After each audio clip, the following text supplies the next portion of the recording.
नमस्कार, आप देख रहे हैं ऑन द स्पॉट न्यूज़ और मैं हूं प्रमोद गर्ग। जैसा कि आप जानते हैं कि हरियाणा प्रदेश में विधानसभा चुनाव प्रस्तावित हैं और इस बात को लेकर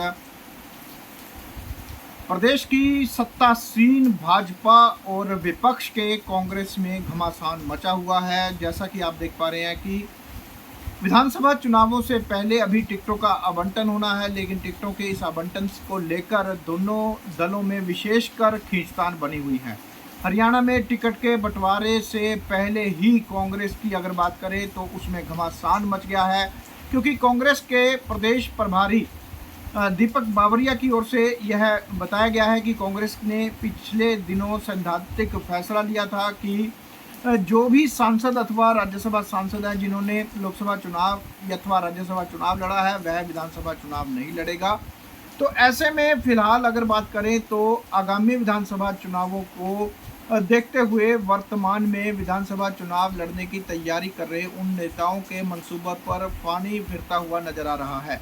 विशेषकर अगर बात करें तो कुमारी शैलजा, जो कि सिरसा से लोकसभा सांसद चुनी गई थी, उन्होंने ये बात की घोषणा की थी कि वह अब विधानसभा चुनाव लड़ेंगी और 3 दिन पहले तो उन्होंने इस बात के लिए भी घोषणा कर दी थी कि वह सीएम पद की भी दावेदार हैं, क्योंकि कुमारी शैलजा की ओर से इस बात के लिए भी अपना विचार रखा गया है कि कांग्रेस पार्टी को अनुसूचित जातियों की ओर से विशेष तौर पर समर्थन दिया जा रहा है और लोकसभा चुनावों में अगर बात करें तो बहुत सारा समर्थन अनुसूचित जातियों से मिला है।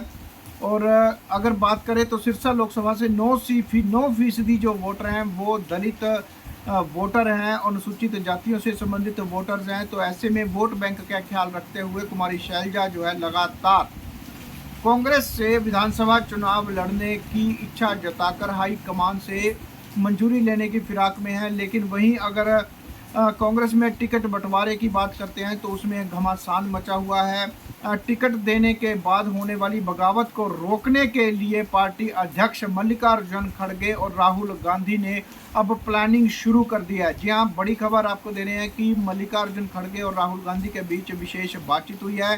केंद्रीय नेतृत्व में अगर बात करें तो पूर्व सीएम जो है भूपेंद्र सिंह हुड्डा और लोकसभा की सांसद कुमारी शैलजा और रणदीप सुरजेवाला को इसके लिए 3 टास्क दे दिए गए हैं। जी हाँ, हम आपको जानकारी दे रहे हैं कि इस मामले में जो टिकट आवंटन को लेकर जो बगावत है उसको रोकने के लिए 3 टास्क दे दिए गए हैं। दरअसल पार्टी की जो लीडरशिप है उसको लग रहा है कि जिन नेताओं को टिकट नहीं मिलेगा वह चुनाव में पार्टी के खिलाफ बगावत कर सकते हैं, जो कि स्वाभाविक भी है। कई बार ऐसे नेता होते हैं जिन्होंने पार्टी के लिए काम किया है और एंड द टाइम जो है ऑन द टाइम आकर जो है पार्टी उन्हें टिकट नहीं देती है, तो ऐसे में वो लोग जो है बगावत कर सकते हैं। तो इस बात का डर बना हुआ है।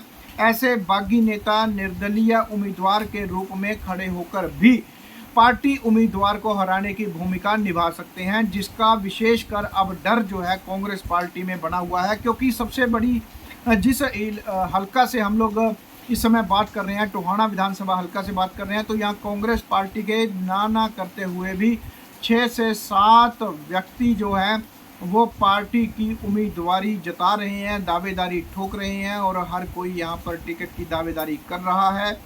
और इसको लेकर कांग्रेस के आला कमान ने दिल्ली में मंथन भी शुरू कर दिया है। राहुल गांधी और खड़गे ने इसकी जिम्मेदारी केसी वेणुगोपाल को दी है। इसके बाद वह लगातार हरियाणा के बड़े नेताओं से 1-to-1 मीटिंग भी कर रहे हैं। यानी कि अगर बात करें तो कांग्रेस पार्टी की ओर से टिकट आवंटन को लेकर विशेष मंथन किया जा रहा है और 3 टास्क जो दिए गए हैं वो पूर्व सीएम भूपेंद्र सिंह हुड्डा और रणदीप सिंह सुरजेवाला और कुमारी शैलजा को दी गई है। टिकट कटने से नाराज दावेदारों को मनाने की जिम्मेवारी इन तीनों को दी गई है। बागी होकर दूसरे दलों के पास जो जाने वाले लोग हैं उन नेताओं को भी रोकने की जिम्मेवारी इन्हें दी जा रही है। चुनाव में टिकट मिलने के बाद दूसरे इलाकों में जाकर जो है उनको प्रचार भी करना होगा, ये भी इनको जिम्मेवारी दी जा रही है। यानी कि अगर बात करें तो 2556 नेताओं ने अगर बात करें तो कांग्रेस पार्टी से टिकट की दावेदारी जताई है। 90 विधानसभा सीटों पर 2556 नेताओं ने टिकट के लिए आवेदन किया है। बड़ी खबर आ रही है कि 90 विधानसभा सीट हैं, 90 हलके हैं प्रदेश में, हरियाणा में, जिसके लिए 2556 लोगों ने दावेदारी जताई है। इसके मुताबिक एक एक सीट पर कांग्रेस के करीब 28 नेताओं ने अपनी दावेदारी ठोकी है। कई ऐसी सीटें भी हैं जिस पर दावेदारों की संख्या 40 से भी ज़्यादा है। जहाँ कई ऐसी सीटें हैं जिन पर 40 से भी ज़्यादा दावेदार हैं। टिकट एक नेता को मिलना है ये तो तय है, लेकिन 40 दावेदारों को अब संतुष्ट कैसे कर पाएगी, ये एक बड़ी चुनौती है। ऐसे में जिन्हें टिकट नहीं मिलेगी वह बागी हो सकते हैं। इसलिए लिस्ट जारी करने से पहले केसी वेणुगोपाल के साथ हरियाणा प्रदेश की कांग्रेस की स्क्रीनिंग कमेटी के अध्यक्ष जो हैं अजय माकन प्रदेश के वरिष्ठ नेताओं के साथ बैठकें कर रहे हैं। यानी कि बागी नेताओं को मनाने के लिए क्या प्लानिंग की जाएगी ये भी तय किया जा रहा है। प्रदेश में पूर्व सीएम भूपेंद्र सिंह हुड्डा और कांग्रेस पार्टी के जो प्रदेशाध्यक्ष हैं वो उदय भान, कुमारी शैलजा और रणदीप सिंह से मीटिंग कर चुके हैं। पूर्व सीएम भूपेंद्र सिंह हुड्डा और प्रदेशाध्यक्ष उदय भान के साथ पहले ही बैठक हो चुकी है। इसके अलावा दिल्ली में अजय माकन और कुमारी शैलजा और रणदीप सिंह सुरजेवाला से अलग अलग बैठकें भी कर चुके हैं। यानी कि पूरी प्लानिंग तैयार की जा रही है। अजय माकन ने दोनों नेताओं से उनके जिलों में टिकटों के लिए दावा करने वाले नेताओं से भी नेताओं का फीडबैक भी मांगा जा रहा है कि किस प्रकार का उनका रवैया रहेगा। सुरजेवाला का कैथल में, करनाल में, कुरुक्षेत्र में और जींद में। जबकि कुमारी शैलजा की बात करें तो कुमारी शैलजा का हिसार में, सिरसा में और अम्बाड़ा में बहुत ज़्यादा प्रभाव है। इन नेताओं के साथ मीटिंग करने से पहले अजय माकन ने पार्टी के 5 सांसदों और लोकसभा चुनाव हारे उम्मीदवारों के साथ भी बैठक की है। यानी कि अब टिकट आवंटन को लेकर किस प्रकार से जो बगावत है उसको रोका जाए। हरियाणा में टिकटों को लेकर स्क्रीनिंग कमेटी की मीटिंग शुरू हो चुकी है। जैसा कि हम आपको बता रहे थे कि 4 दिन पहले से स्क्रीनिंग कमेटी की जो बैठक है वो तय की गई थी, लेकिन पिछले दिनों जन्माष्टमी का पर्व होने के बाद और उसके बाद आगामी दिनों में बैठक नहीं हो पाई। 4 दिन मंथन के बाद आखिर में लिस्ट पर राहुल गांधी और मल्लिकार्जुन जो खड़गे हैं दिल्ली में अब मंथन करेंगे। इसके बाद ही हरियाणा के नेताओं के साथ चर्चा के बाद ही आगे की लिस्ट जारी की जा सकती है। संभावना है कि इस प्रक्रिया में अभी लगभग 5 और दिन लग सकते हैं, जिसके बाद सितंबर के पहले हफ्ते में कांग्रेस अपनी पहली लिस्ट जारी करेगी।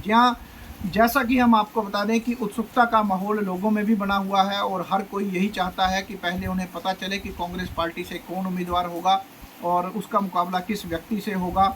लेकिन फिलहाल इस मामले में पार्टी जो है बगावत करने वाले नेताओं की पूरी फेरहिस्त कर रही है, उनका पूरा मंथन कर रही है। लेकिन इसके साथ ही अब कांग्रेस पार्टी पिछले चुनावों से भी सबक लेने का काम कर रही है। कांग्रेस पार्टी इस बार जाट चेहरों के टिकट काटने की तैयारी में है। कांग्रेस पार्टी की ओर से विधानसभा चुनावों में टिकट पर मंथन के बीच विधानसभा सीटों का गुणागणित कर लिया गया है। जी हाँ, बड़ी इसमें पूरी प्लानिंग तैयार की जा रही है। इस बारे में बीजेपी को सत्ता से बाहर करने के लिए गैर जाट वोट बैंक पर ज़्यादा से ज़्यादा फोकस किया जा रहा है। यानी कि गैर जाट वोट बैंक को हासिल करने के लिए ही अब मंथन कर रही है। यही वजह है कि अगर कांग्रेस की बात करते हैं तो इस बार टिकट आवंटन में जाट कोटे के चेहरों की टिकट भी वो काटी जा सकती है। तो ऐसी खास और तमाम जानकारी के लिए हमारे साथ जुड़े रहिए। हमारे इस चैनल को फॉलो, सब्सक्राइब और लाइक शेयर करना मत भूलिएगा, क्योंकि आपके इस फॉलो और सब्सक्राइब से ही हमारा मनोबल बढ़ता है। फिलहाल तब तक के लिए नमस्कार, जय हिंद।